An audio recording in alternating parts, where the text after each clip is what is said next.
대림절이 시작되었습니다. 교회력은 대림절에서 시작해서 하고 있는데요. 대림절은 가장 가까운 대림절 첫 주일은 11월 30일에 가까운 어느 주일이 되는데 이제 성탄절 4주, 성탄절 이전에 있는 4주간을 하다 보니까 11월 30일에 가장 가까운 주일이 됩니다. 근데 우리 대림절 할 때마다 매년 듣는 이야기지만 기다림의 계절입니다. 그래서 무엇을 기다릴까에 대한 상상을 하게 됩니다. 아마 대림절과 성탄절이 있는 12월 달은 우리 교회뿐만 아니라 세상적으로도 매우 바쁘고 또 뭔가 변화가 있게 그러니까 이 축제 분위기 같은 것도 있고요. 그리고 을씨년스러운 것도 있고 좀 복잡한 이런 때가 아닌가 싶습니다.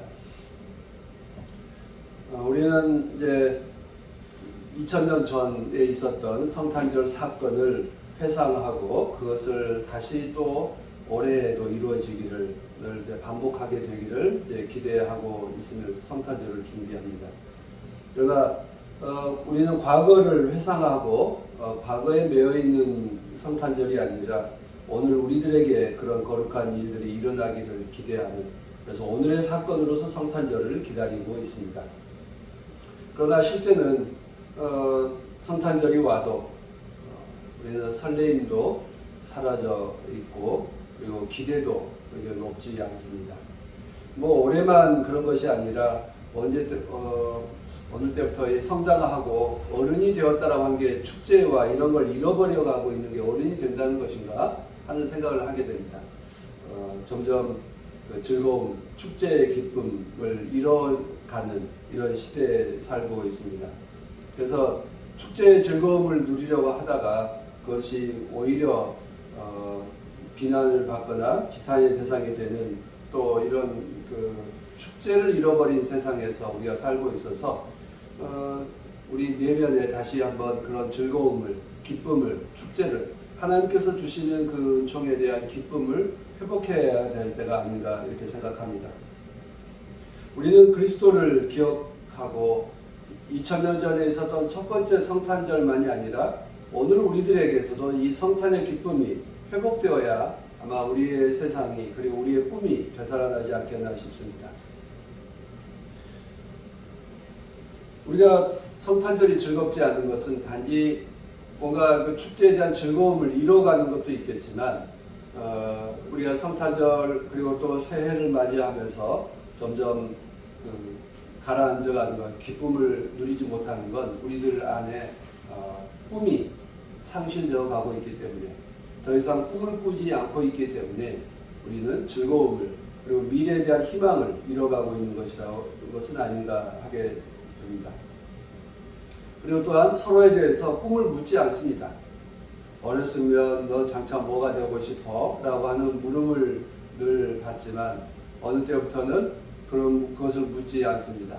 그것을 이루기 위해서는 너무나 힘들고 어렵다라고 하는 것을 알고 있고 그리고 또 나이가 들어가면 그 어렸을 때 그 꿈이 이루지 못하고 있는 자신의 현실에 대해서 돌아보기 때문에 그런 것을 더 이상 서로 묻지 않는 것이 되었습니다. 그래서 우리는 꿈을 꾸지도 않고 꿈에 대해서 묻지도 않는, 그래서 침묵과 그런 것을 아마 어둠이라고 표현할 수 있지 않을까 싶습니다. 우리에게 꿈이 상실되어 가고 그리고 말하지 않는 침묵으로 뒤덮여져 있는 이 어둠의 세상에서 우리는 다시 한번 희망에 대해서, 꿈에 대해서 말하고 우리 스스로 꿈을 꾸고 말해야 되는 그런 때를 맞이하고 있습니다. 그것이 아마 성탄절이 아닌가 싶습니다.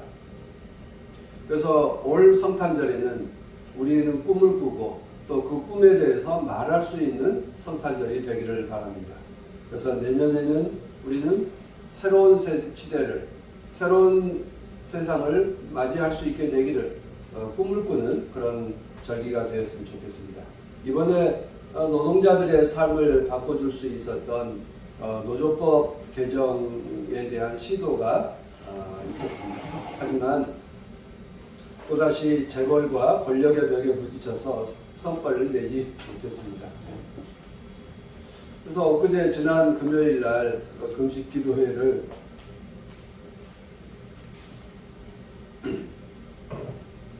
마치는, 그리고 노동자들도 노조법 개정 운동을 이제 그 투쟁을 이제 마무리하는 집회를 했는데요. 그런데 누구도 실패했다고 생각하지 않고 마쳤습니다. 그런 점에서 참 대단한 성과다. 누구도 실패하지 않았다. 오히려 지금까지 국회에서 통과될까에 대해서 노심초사했었는데 국회에서 통과되었다.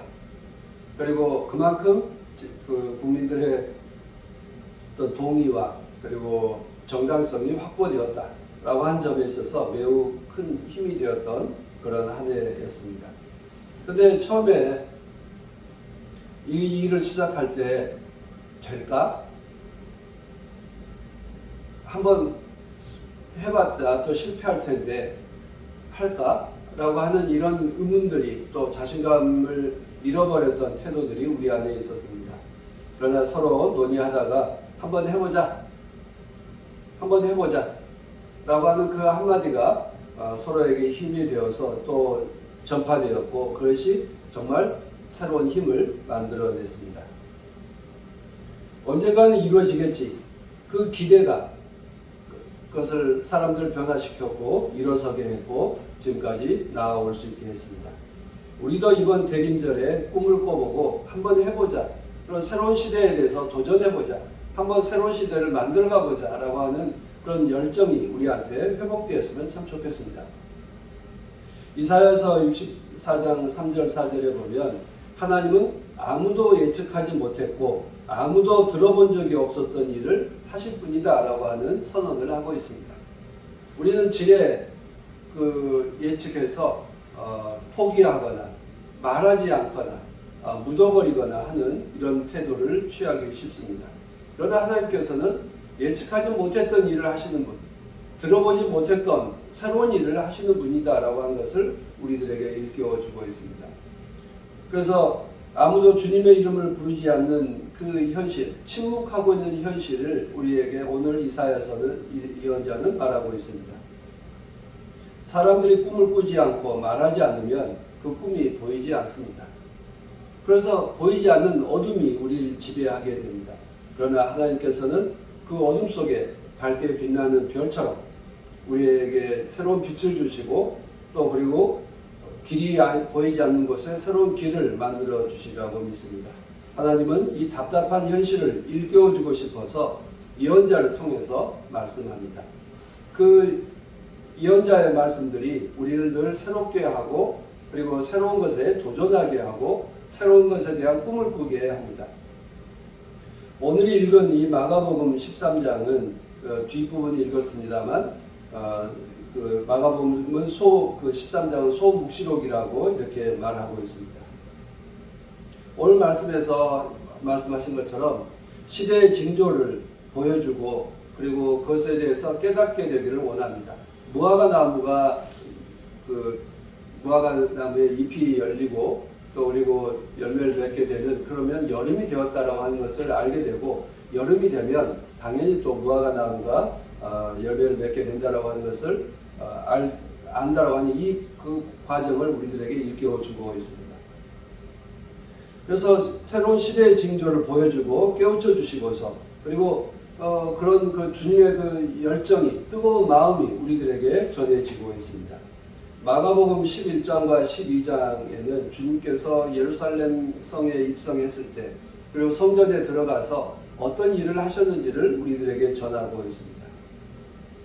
입성하셔서 성전을 정화하고 바리새인들과 논쟁하면서 기존의 세상과 과감하게 맞서는 주님의 모습을 우리들에게 보여주고 있습니다. 그런데 13장은 그렇게 치열하게 부딪혔던 주님을 따르는 제자들이 어떤 모습을 하느냐. 13장 그 1절에 보면, 1장 그 1절 이하에 보면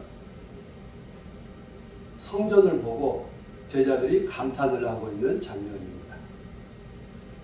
자기 스승은 성전에 들어가서 기존에 있었던 그 지배자들과 맞서 싸웠는데, 그리고 성전을 깨끗하게 해야 되겠다, 성전을 둘러 엎어야 되겠다라고 이야기했는데 제자들은 그 건물을 보고 감탄하고 있습니다. 마치 세상은 그 성전 안에서 일어나고 있는 악한 일에 대해서는 전혀 못 보던 사람처럼 행세하고 있는 것이 제자들의 모습입니다. 그래서 주님께서 그 말씀을 일깨워 주죠. 야, 이 촌놈들아, 그 성전은 곧 무너질 거야 라고 이야기를 합니다. 꼭 그 13장 1절과 2절 보면 그런 생각이 들어요. 제자들이 감탄하죠. 굉장하다, 굉장한 건물이다, 멋지다 라고 하는 걸 이야기해요. 아마 저도 저기 그 송파에 있는 롯데타운가요? 아래에서 이렇게 위에 올라다 보면 고개가 꺾여질 만큼 높여 보이는데 아마 그런 건물을 보면서 야, 대단하다라고 감탄하는 것과 같은 상상을 하게 됩니다. 제자들도 성전 건물에만 눈이 팔려서 그 안에 일어나고 있었던 실상을 보지 못하고 내지는 잊어버린 것이죠. 11장과 12장은 기껏 자기 선생님이 성전에 들어가서 싸우고 둘러엎고 했는데 다시 나오는 길에 그 성전 안에 있었던 일들을 잊어버렸습니다. 그리고 겉에 포장되어 있는 것에 눈에 팔려서 그 안에 무엇이 어떤 진실이 있는지를 보지 못하고 있는 것을 우리들에게 보여주고 있습니다. 우리도 그러한 건 아닐까? 세상의 그 아름다움과 물질의 현란함에 취해서 그 안에 일어나고 있는 사람들의 그 고통과 눈물과 한숨에 대해서 우리가 보지 못한 채 살아가고 있는 건 아닌가? 그리고 또 하나는 오히려 그 어둠에 짓눌려서 꿈조차도 잃어버리고 있지는 않는지 오늘 이 주님의 말씀을 통해서 우리는 어떠하고 있는지를 돌아보게 됩니다. 성전 건물에만 감탄한 채 무화과 나무 잎이 열리는 새로운 시대가 오고 있음을 잊어버리고 있지는 않는지, 또 그 내용에 취해서 모든 걸 포기하고 있지는 않는지 우리 스스로 나는 어떤 모습일까를 돌아보게 됩니다. 성전은 무거운 돌로 만들어져 있습니다. 성전을 지을 때 누구도 그 성전이 무너질 것이라고 생각한 사람은 아무도 없을 것입니다. 그러나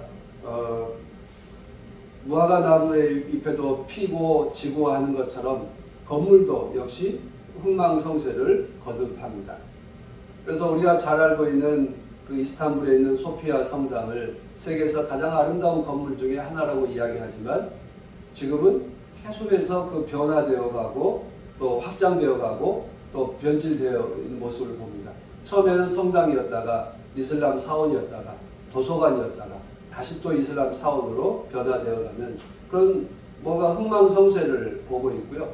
그리고 또 서구에 있는 교회들도 교회당이었지만 지금은 팝으로 바뀌어 있는 것들도 많이 볼 수 있다고 합니다. 한국 교회에서도 교회당이 부도가 나서 매각되고 있죠. 그것을 신천지가 사고 있다라고 이렇게 이야기를 합니다만 건물도 흥망성쇠를 하고 있고 또 거기에 살아가고 있는 사람들도 흥망성쇠를 합니다. 그래서 이 무화과 나무 잎에 이야기한 것처럼 때가 되면 다시 그 나무에 잎이 열리고 열매를 맺는 것처럼 그 때가 어느 때인지를 분별하고 기다리는 지혜가 우리들 안에 있어야 할 것입니다. 교회는 이렇게 건물로만 지어져 있지만 실제로 건물만이 아니라 그 돌로 그리고 나무로 그리고 시멘트로 지어져 있지만 실제로 그것을 교회를 교회답게 하는 건 사람들입니다. 주님의 제자들입니다. 제자들이 깨어 있어야 주님의 말씀을 듣고 그리고 깨우치고 그것을 서로 연결시켜 갈 때만이 교회는 교회다워지는 것입니다. 우리가 대림절을 맞이하고 성탄절을 맞이한다고 해서 우리가 새로워지고 또 거룩해지는 것이 아니라 우리가 주님께로부터 받은 이 말씀을 늘 상고하고 그리고 그 말씀에 따라 우리의 삶을 성찰할 때 우리가 참된 주님의 제자로서 거듭나고 주님이 꿨던 그 꿈을 우리가 이어갈 수 있게 되려고 믿습니다. 우리 한국 교회도 역시 부침을 거듭하고 있습니다. 서울의 도심에 있는 많은 교회들이 이제 쇠락하고 있고요. 그리고 농촌에 있는 교회들도 쇠락하고 있습니다. 그러나 건물과 사람들은 쇠락한다 할지라도 거기에 새로운 때가 되면 잎이 열리고 열매를 맺는 놀라운 때가 있으라고 생각합니다. 우리 교회도 역시 그 성탄절에 대한 그 열망이, 주님에 대한 열망이 우리를 새롭게 하고 또 우리가 더욱더 풍성한 열매를 맺을 수 있도록 인도해 주시라고 믿습니다. 우리의 꿈도 시대에 따라 변화해 갈 것입니다. 그러나 중요한 것은 우리가 교회가 지속되는 한, 아니 사람이 살아가고 있는 한, 우리 안에 정의로운 세상에 대한 그 꿈, 평화의 시대에 대한 그 꿈, 모든 사람이 존중받을 수 있게 되는 하나님의 자녀로서 존엄한 존재로 존중받을 수 있는 그 시대가 올 것에 대한 그 꿈이 우리를 늘 새롭게 하게 될 것입니다. 하나님의 사랑이 이루어지는 그 시대에 대한 거룩한 꿈은 교회를 통해서 이어져 가게 될 것이고, 그 거룩한 꿈을 꾸고 이루어가는 것이 바로 교회가 될 것입니다. 우리 그리스도인들이 영원함과 거룩함을 이어올 수 있게 해왔던 그 매개체입니다. 그 매개체가 우리가 그리스도인으로 살아가고자 하는 그 꿈을 일깨워주는 것이 예배이고 주님의 말씀입니다. 우리는 예배를 통해서 그리스도의 말씀을 듣고 또 예배를 통해서 주님의 말씀에 대해서 우리가 찬양하고 또 그리고 기도하며 이어져 가고 있습니다. 그리스도가 다시 오실 때 새로운 세상 하나님의 나라가 이렇게 될 것이다라고 하는 그 꿈을 우리는 대림절과 성탄절을 통해서 다시 한번 확인하게 됩니다. 아마 교회가 교회력을 만들고 예배에 대해서 뭔가 끊임없이 절기를 만들어내는 이유는 사람의 삶의 그 리듬에 맞춰서 변화를 만들어가고 흥망성쇠와 영고성쇠를 우리들에게 깨우쳐주기 위함이었다고 생각합니다. 아마 예배가 없었다면 교회는 이어지지 못했을 것입니다. 성서는 그저 고대의 지혜로운 문서로 남았을 것입니다.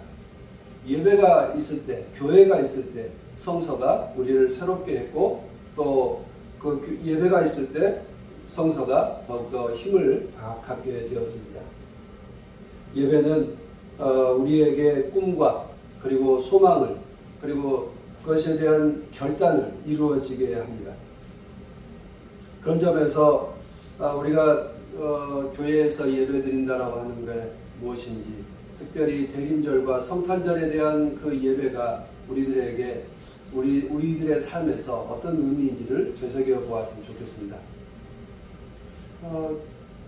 그저 해마다 오는 성탄절, 해마다 오는 대림절이 아니라 내 삶에 있어서 새로운 꿈을 꾸는, 그리고 뭔가 새로운 걸 찾아보게 되고 모색하게 되는 그런 성탄절이 되었으면 좋겠습니다. 그래서 내가 다시 태어나고 교회가 다시 태어나고 우리 인류가 다시 태어나는 그런 아름다운 절기가 되기를 간절히 소망합니다. 그리스도의 신 주님은 그 마지막 때를 위해서 이렇게 말씀하십니다. 해와 달과 별들이 흔들리고 인자가 큰 권능과 영광으로 구름 타고 오실 것이라고 이렇게 말씀합니다. 그래서 새로운 시대가 열릴 것이다, 새로운 우주가 열릴 것이다에 대한 것입니다. 그래서 막연하게 뭔가 덧붙여지는 새로움이 아니라 근본적인 변화, 그래서 정말 새로운 세상에 대한 꿈을 우리들에게 정말 통 크게 꾸게 하고 있습니다. 그래서 하나님께서 우리에게 주셨던 그 인류에 대한 꿈, 우리나라에 대한 꿈, 이런 것은 모두가 이 성탄을 계기로 해서 우리에게 구체적으로 드러나게 되기를 간절히 소망합니다. 여러분들 살면서 가장 오래 가고 그리고 가장 강한 건 무엇이라고 생각을 하십니까? 우리나라에서 가장 강한 건 돈, 권력, 군대, 뭐 이런 그 국가의 그 권력 같은 게 가장 강한 것으로 보여집니다. 그러나 생각해 보면 그 권력을 가진 사람이 누구인가에 따라서 권력의 그 수단이 되었던 경찰과 군대와 뭐 이런 그 정부의 이 힘들이 참 변화해 나가는 걸 우리가 경험하고 있지 않습니까?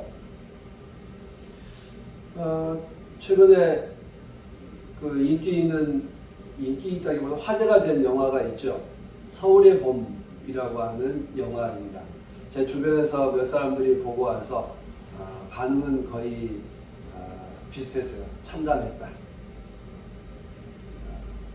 그래서 어떤 친구는 보다가 말고 나와서 차마 볼 수 없었다 라고 하는 그런 말을 한 사람들이 있었고요. 과거를 돌아보면서 부끄러웠다 라고 하는 이제 이런 친구들도 있었는데,